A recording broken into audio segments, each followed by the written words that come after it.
What I saw was a white, completely smooth vehicle that appeared to be a flying saucer. It was constructed in the shape of a modified circular egg, being equal in length and shape from all sides, as I would learn as I watched the video. Its contour was totally smooth, with no light, flight control surface, pitot tubes, propulsion systems, antennae, or other projections that might be seen on any typical aircraft or spacecraft. While it was generally spherical, it was about 20 feet in length, I would guess. It had a type of beam or equatorial region, with about 60% of the craft being above this region and 40% of the craft being below this region. A shallow dome could be seen at its apex. It was completely white with no seams, rivets, or other clues to its construction. The only exceptions were a pair of vertical and horizontal black rectangles that had been painted, and I assumed these markings were to be used when evaluating a test vehicle because I had seen them on some of the test aircraft. The three vertical rectangles were only on the upper section of the vehicle, located at what I would call the 3 o'clock, 6 o'clock, and 9 o'clock positions. The four horizontal rectangles were along the beam or equatorial region, located at 12:30 to 2:30 position, 3:30 to 5:30 position, then from 6:30 to 8:30 position, then from 9:30 to 11:30 positions. Now, when I initially saw the vehicle, the camera angle was from somewhat above the vehicle, looking down on it from the 3 o'clock position. I only gained the rest of the information I just provided about the full range of rectangles only at the time that I witnessed it moving later on. I could partially make out information at the 12 o'clock position, but did not get a full view of it until it initially rotated in the clockwise direction. I am calling this the 12 o'clock position because that was the only section that had any sort of actual writing on it. As I saw it move, I was extremely surprised to see that just above the beam it said U.S. Air Force, and just above that was the flight insignia for U.S. aircraft, which is a blue circle with a white star on it, with red and white bars extending to the left and right of the blue margins. As I mentioned, there was a shallow blended dome to the apex of the vehicle, and here a pole extended straight up from the vertex of this dome. The pole was then attached to what appeared to be umbilical hoses that were twirled around each other, and these extended from above the vehicle and upward out of my sight.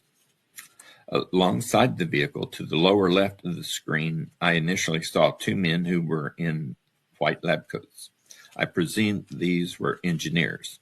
To the right side, there were three technician-type people walking around in full-body suits similar to what I would refer to today as Tyvek suits. It was the comparison of the people to the craft that caused me to estimate that it was 20 feet in length.